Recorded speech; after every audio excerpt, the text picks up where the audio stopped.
Muy buenas noches, comunidad. Espero encontrarles bien y de buen ánimo para escuchar una historia de terror. Lo que estamos a punto de narrar comenzó como una historia muy cortita que alguien dejó en un comentario por aquí en una canasta de cuentos de terror y le pedimos que ahondara más al respecto por correo.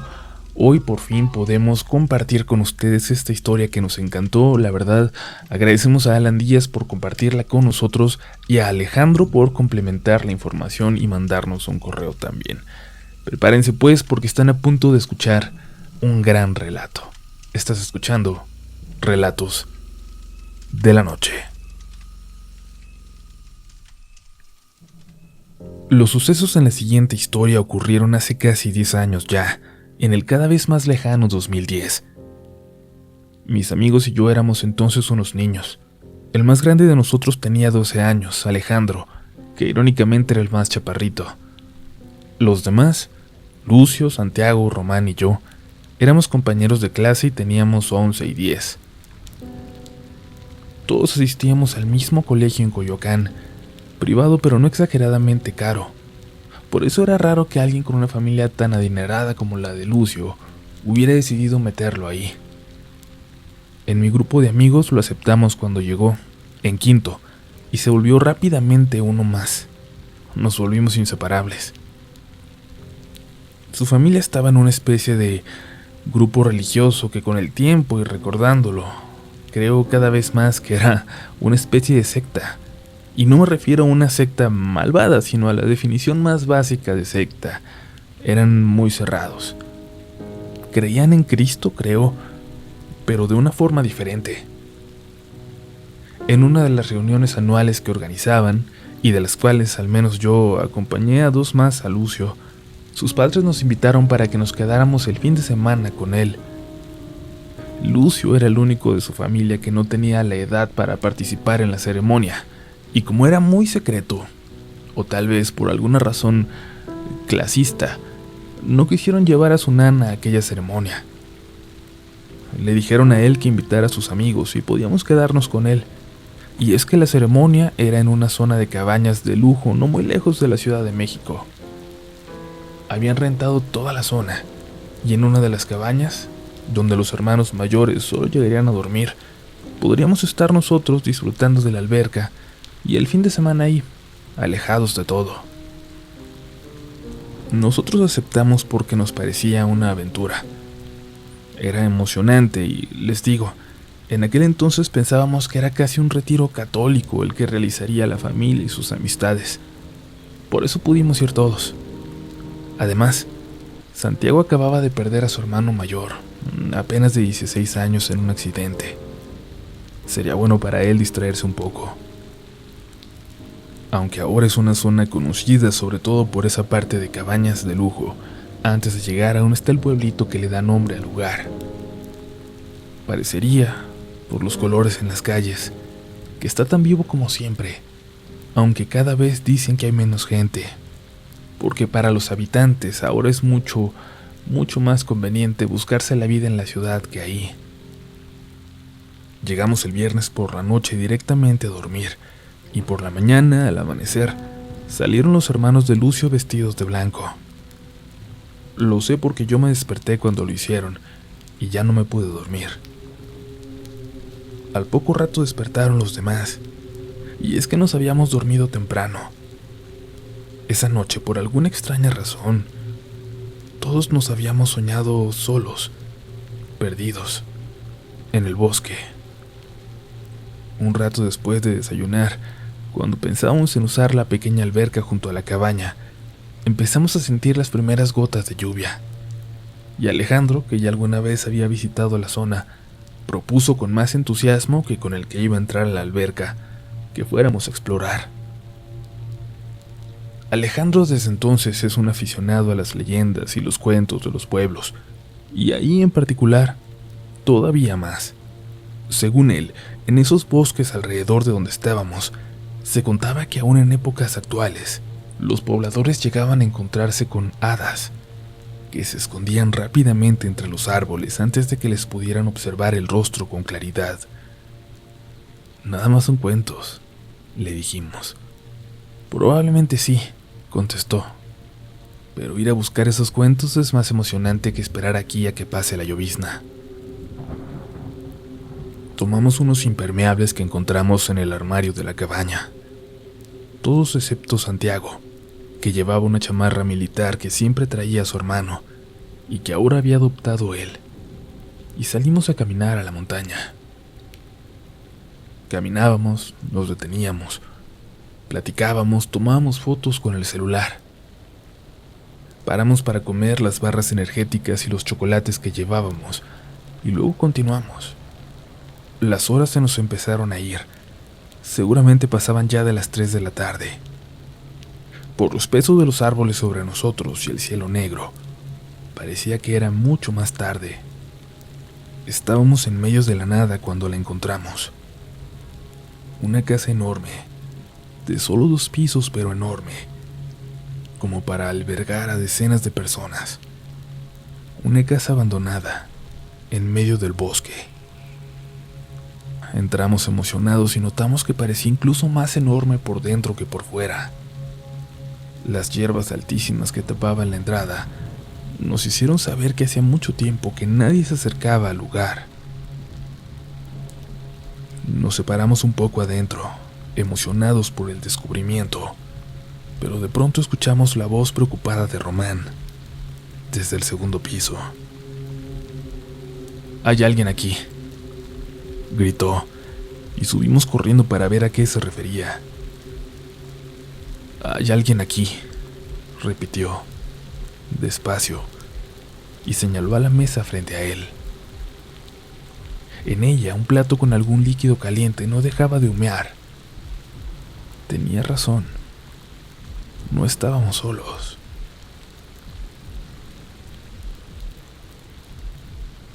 Sí, aquí empieza realmente la historia, pero esperen porque, antes de explicarles lo que vivimos ahí, quiero contarles lo que descubrió Alejandro 8 años después. Algo que, si se puede, vuelve todavía más escalofriante la historia que tuvimos en ese lugar. Alejandro regresó a la zona con un grupo de la universidad. Llegaron por el lado del pueblo viejo, a la montaña, pero él tenía muy claro que se trataba de la misma zona. Al contrario de aquella primera vez que la visitó, esta vez cuando llegaron a la casa, era de día, y el sol era tan fuerte que se colaba sin problemas por entre las ramas de los árboles. «Esta casa es famosa», dijo el profesor que los acompañaba, muy experimentado pero que apenas pasaba de los 30 años. «Es fuente de muchas leyendas, todas provocadas por la fascinación y el miedo que sentía la gente por el señor que la construyó, un polaco. Aunque llegó con 2 mujeres, al parecer ambas sus esposas y muchas hijas, al poco tiempo se quedó solo. Se dice que escaparon de él, por tratarlas de forma horrible, pero hay también quienes dicen que nunca abandonaron la casa. Tiempo después el hombre también dejó de bajar al pueblo. La gente que llegaba a pasar por aquí cerca dejó de verlo. Había muerto. Todos lo imaginaban, pero nadie tuvo el valor de subir hasta acá a comprobarlo. Lo siguiente es un poco más claro y no tiene tanto de leyenda. Es de esas historias tristes que nunca llegaron a periódicos, pero que se sabe que ocurrieron, que se conocen por las voces del pueblo. A mediados del siglo pasado llegó un supuesto hermano de aquel hombre. Se presentó en el pueblo como médico y pidió que alguien lo guiara a la casa que había habitado su hermano. Cuando llegó a ella se puso a trabajar para crear un hospital. Decía que era el último deseo de su hermano, que agradeciera algo al pueblo que lo había salvado. Y se empezó a correr la noticia entre los pueblos vecinos. Había un hospital para niños muy enfermos en esa casa a la mitad del bosque. Solo tenías que poder llegar hasta allá, y ahí te podían curar sin costo, producto de la bondad de un médico extranjero. Todavía pueden encontrarse rastros de las veredas y senderos que hizo la gente de pueblos que ya no existen para llegar hasta aquí. Venían desde lejos a dejar a sus niños en manos de este especialista, pero la gente de este pueblo, por el que llegamos, no. Ellos no. Nadie, ni en emergencias. traía a los niños aquí. Y aquí está la parte tétrica. A los niños que venían con algún resfriado o algo leve, les daba alguna medicina y se podían ir. Pero hubo otros a los que tuvieron que dejar los padres. Les decía que era necesario que estuvieran bajo su cuidado por unos días para que se recuperaran por completo. En algún momento estuvieron casi una decena, y a todos les dijo que volvieran el próximo sábado para ver cómo seguían y si ya estaban suficientemente fuertes para irse a casa. Cuando llegó el sábado, se encontraron varias familias en el camino.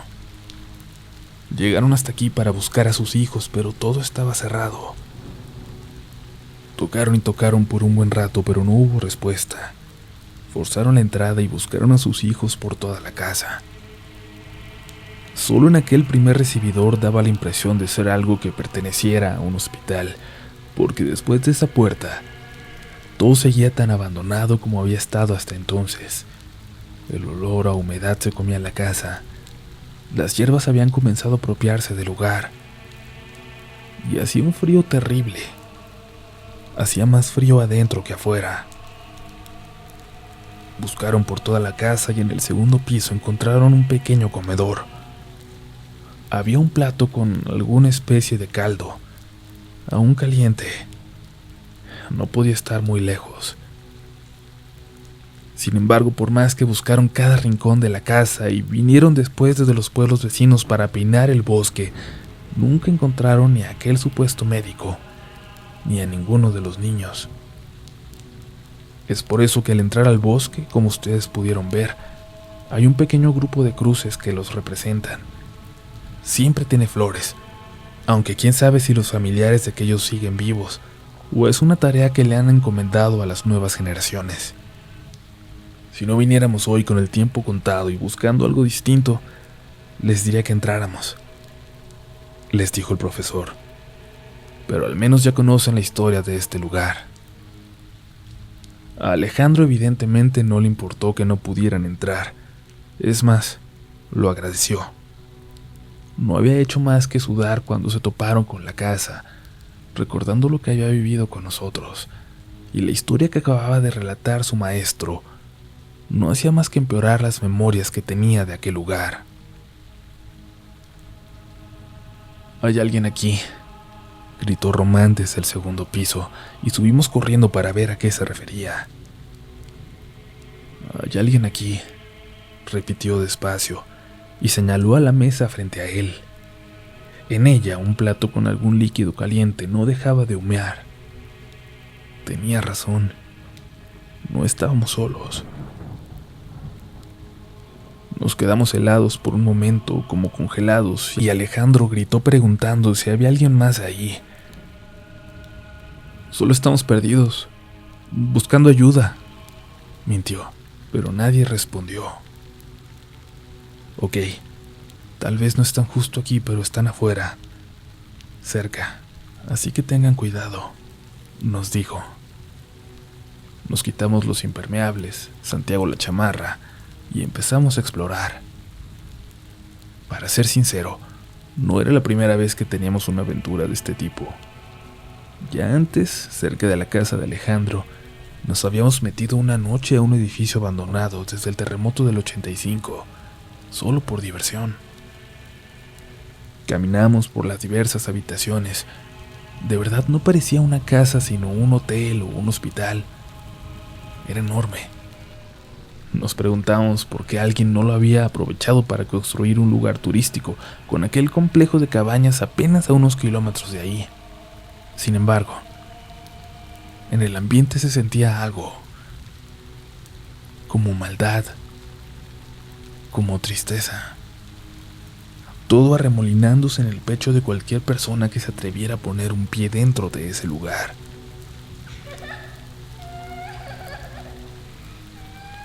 A lo lejos escuchamos que alguien lloraba. Sonaba como una niña o como un niño pequeño. Regresamos todos al pasillo y nos miramos entre todos, sin saber qué decir, sin saber si hace ruido o no. «Es una niña», dijo Santiago. «Tienen a una niña aquí. ¿Qué hacemos?» En ese momento pensamos que tal vez alguna familia, estaba utilizando ese lugar como refugio, pero justo antes de que alguien se animara a hablar, el llanto cambió. Les juro, cambió de repente de parecer el de un niño a una voz horrible, como la de un anciano. Escuchamos también cómo alguien movía los matorrales frente a la puerta para entrar. Las escaleras estaban justo detrás de esa puerta y nosotros estábamos al final de este. Si eso que estaba entrando subía las escaleras, no habría forma de escapar. Corrimos de puntas hasta la habitación del fondo para escondernos allí, y eso subió las escaleras. Me distraje por un momento viendo hacia la puerta cuando detrás de mí abrieron una puertita de menos de 1 metro que daba hacia otra habitación, tan pequeña que ni siquiera la habíamos visto. Entré detrás de ellos y los vi en la habitación contigua abriendo con dificultad una ventana. Sin embargo, la zafaron y cayó, rompiendo el vidrio y ahora sí, evidenciando nuestra presencia en el lugar. Era un segundo piso, pero debajo había un arbusto que, aunque nos raspó, amortiguó la caída. Cuando caí yo, que era el último, ya me esperaban los demás para levantarme y empezamos a correr. Pero enfrente, a unos 50 o 60 metros, de pronto Santiago se detuvo, tentándose con ambas manos el pecho.